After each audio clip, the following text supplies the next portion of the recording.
India's 8 core sectors posted a growth of 6.2% in April, backed by strong electricity and steel output. The Reserve Bank of India has brought home a little over 100 tons of gold from the UK. India's GDP surpassed all expectations and stood at 7.8% in the January-March quarter, though slower versus 8.4% in the third quarter. Public sector lender Canara Bank approved a proposal to dilute 14.50% stake in insurance arm Canara HSBC Life Insurance Company via IPO. Adani Group firm shares surged on May 31st amid heightened trading activity, bucking the trajectory of the benchmark indices. Let's take a deeper look into the top developments today. India's 8 core sectors posted a growth of 6.2% in April, backed by strong electricity and steel output, according to the data released by the Ministry of Commerce and Industry on May 31st. This growth has risen from a revised 6% recorded in the previous month. The 8 core sectors include coal, oil, natural gas, power, refinery products, steel, cement, and fertilizers. Coal production grew 7.5%, while electricity generation rose 9.4%. The Reserve Bank of India has brought home a little over 100 tons of gold from the UK.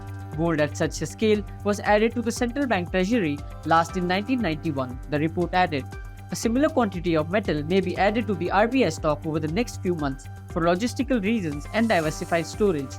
At the end of March, the RBI had 822.1 ton of gold reserve, of which 413.8 tons were overseas. Central banks added 27.5 tons of gold during FY23. India's gross domestic product surpassed all expectations and stood at 7.8% in the January-March quarter, though slower versus 8.4% in the third quarter. The full year 2023-24 GDP has been revised upwards to 8.2% from the second advance estimate of 7.6%.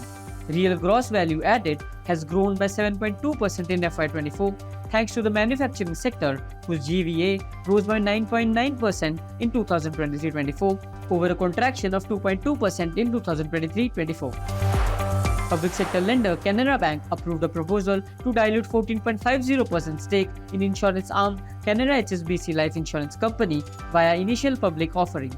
The lender informed on the exchanges on May 31st about the IPO.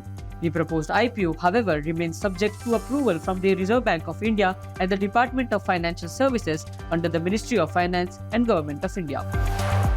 Adani Group firm shares surged on May 31st amid heightened trading activity, bucking the trajectory of the benchmark indices. All 10 Adani Group stocks surged on Friday, collectively gaining Rs 84,283 crores in market capitalization. This rise was attributed to general market optimism following the re-election of the incumbent Bharatiya Janata Party government for a third term.